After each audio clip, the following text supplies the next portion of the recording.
I want to dive deep into a topic that's been on my mind a lot lately, and frankly, one that I think most people in our industry are getting wrong. I'm talking about AI and content creation, but not the typical conversation you've been hearing everywhere else. I'm not here to tell you that AI is going to replace all writers, or that you should be pumping out 100 blog posts a week using ChatGPT or Claude.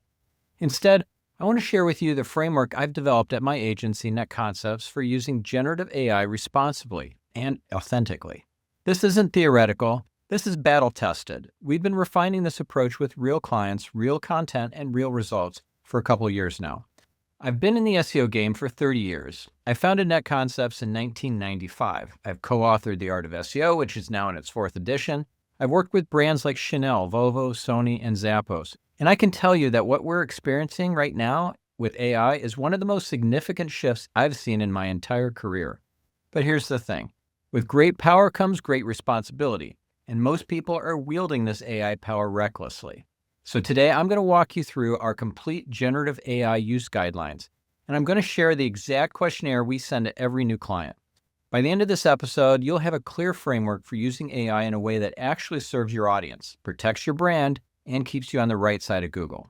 Let's get into it. Before I share our guidelines, I want to make sure that you understand what's actually at stake here, because the risks are real and they're not being talked about enough.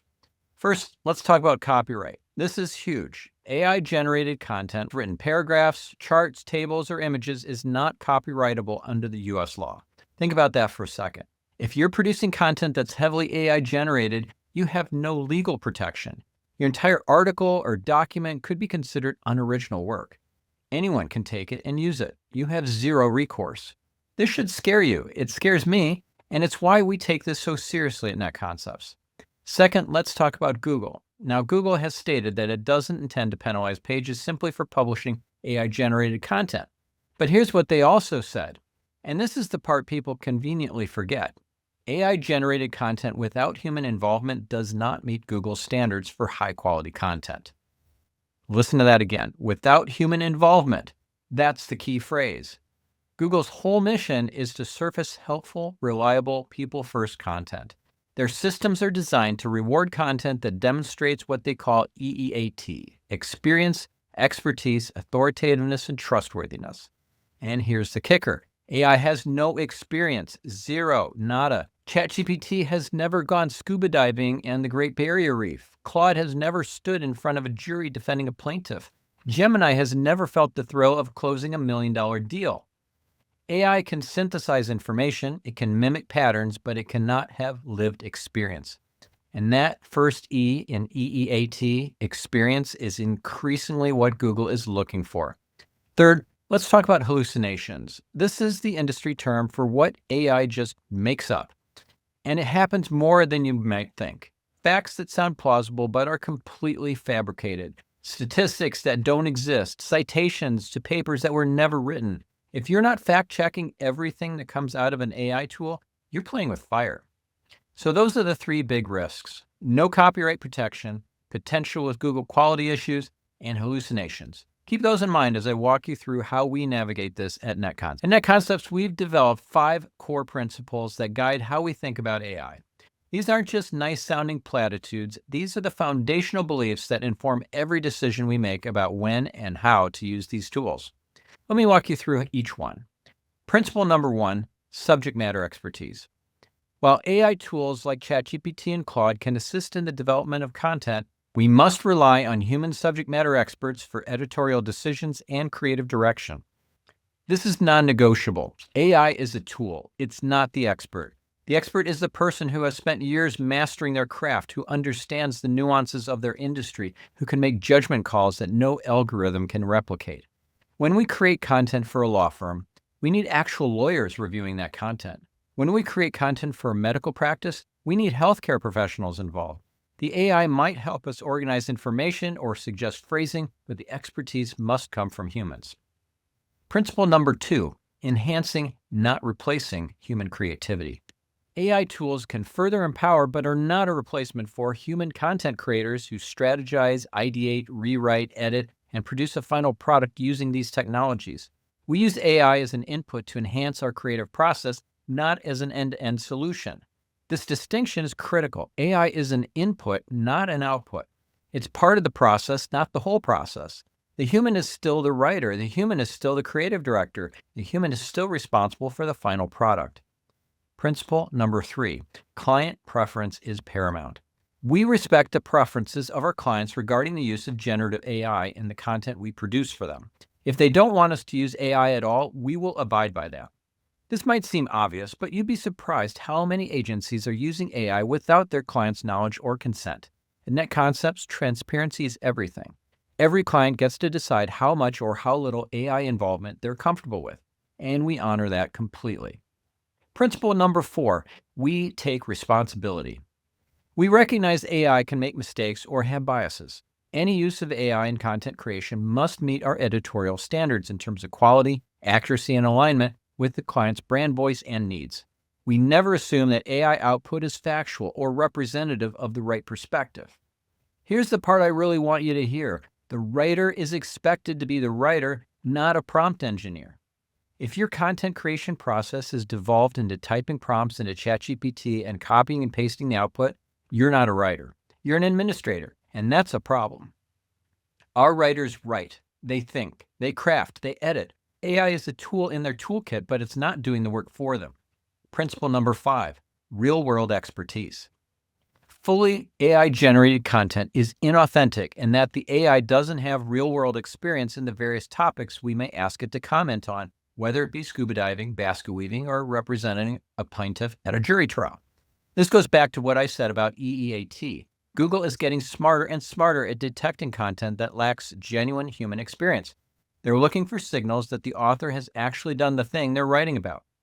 AI can describe what scuba diving might be like based on millions of articles it's been trained on, but it can't tell you what it feels like when you're 30 feet underwater and a sea turtle swims right past your mask. That kind of authentic, experiential detail is what separates good content from great content. Now let's get specific. Here are the 8 rules we follow at Netconcepts for what is and what isn't allowed when it comes to AI use. Rule number 1, we may use AI in an assistive capacity. This means using AI to summarize research, tweak our human written content, or generate article ideas, outlines, topics, and market research, headlines, words, and phrases. Notice what's included here. Research summaries, ideation, outline, headline suggestions. These are all legitimate uses where AI can save time and spark creativity without compromising authenticity. Rule number 2, we will not use AI to provide an entire first draft. This is the line in the sand. No matter how good the AI gets, we don't let it write the first draft. The first draft comes from a human brain, period. Why? Because the first draft sets the tone, the structure, the voice, the perspective. If you let AI write your first draft, everything that follows is just editing AI content. And that's not what we do. Rule number 3, if AI was used heavily to produce a piece of content, assuming the client agrees, it will be publicly disclosed.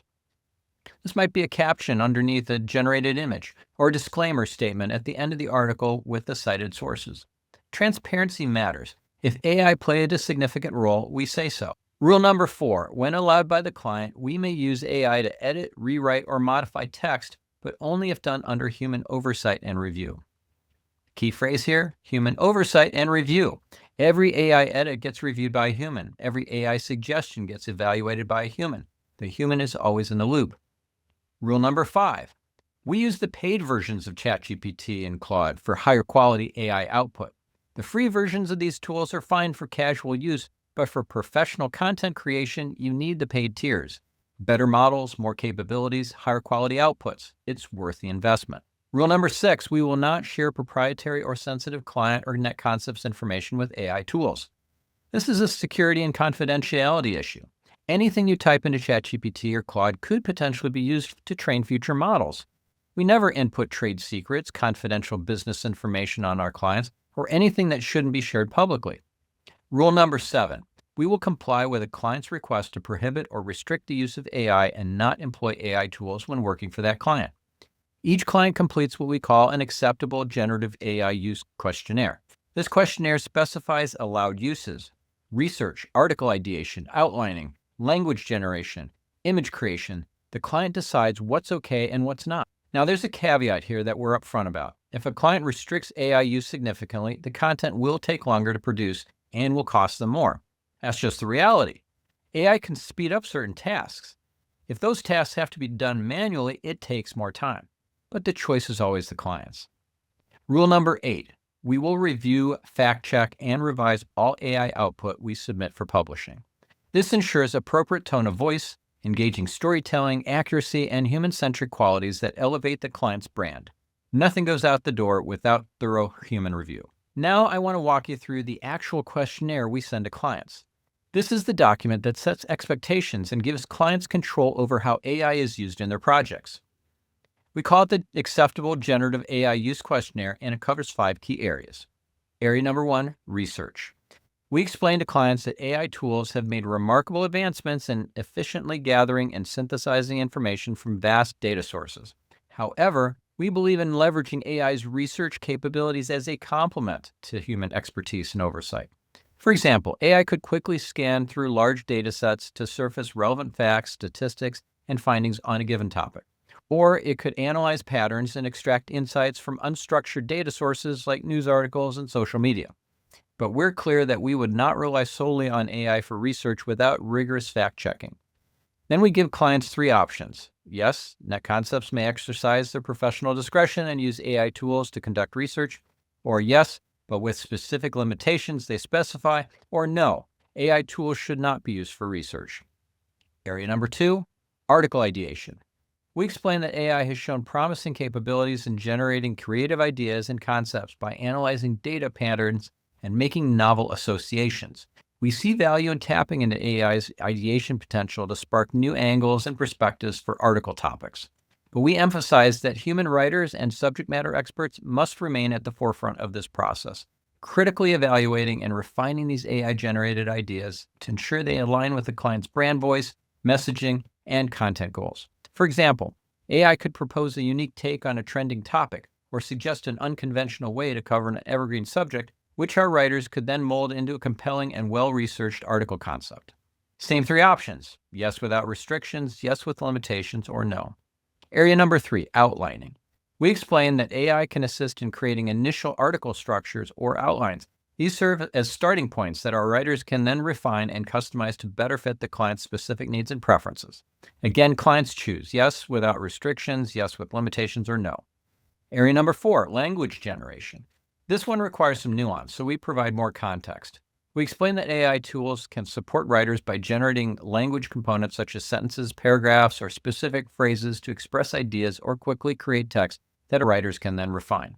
But we're very clear. Our writers never copy and paste large portions of unchanged AI-generated text into a draft. That's likely to be read as AI, and we don't do it.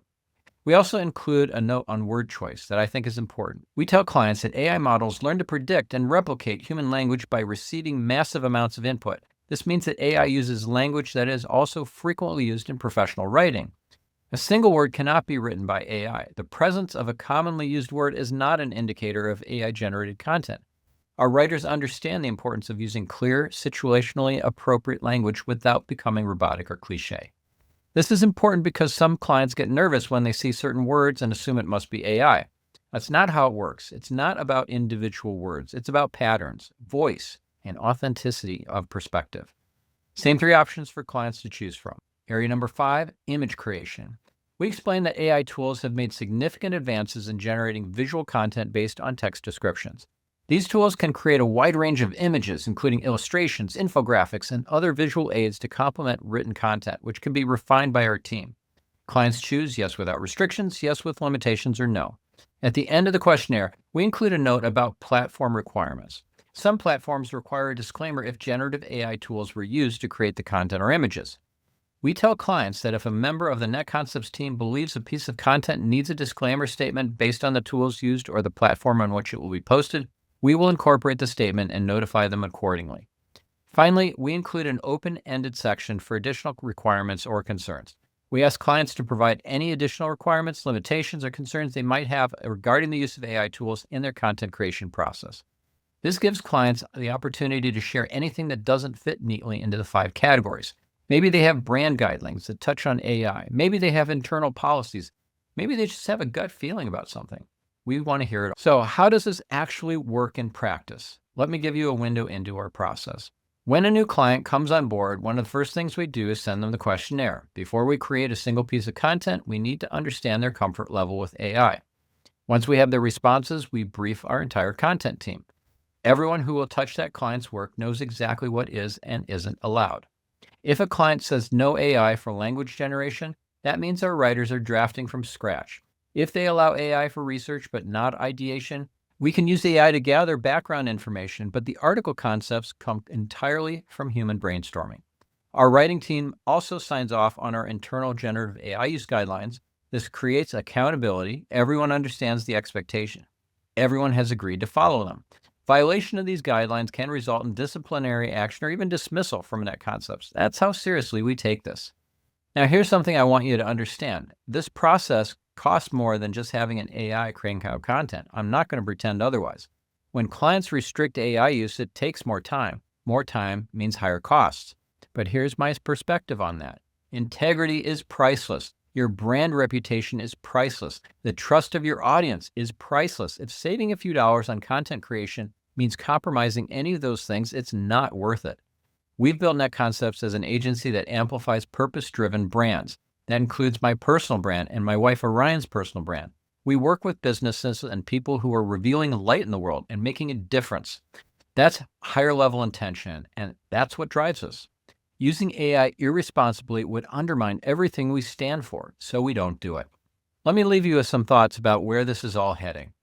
Peter Diamandis, the futurist, made a prediction that really stuck with me. He said that by the end of this decade, there will be two kinds of businesses: those who are using AI at their core and those who are out of business. I believe that. AI isn't going away. It's only going to get more powerful, more sophisticated, and more embedded in everything we do.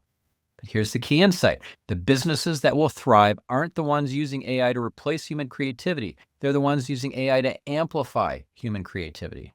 There's a difference there.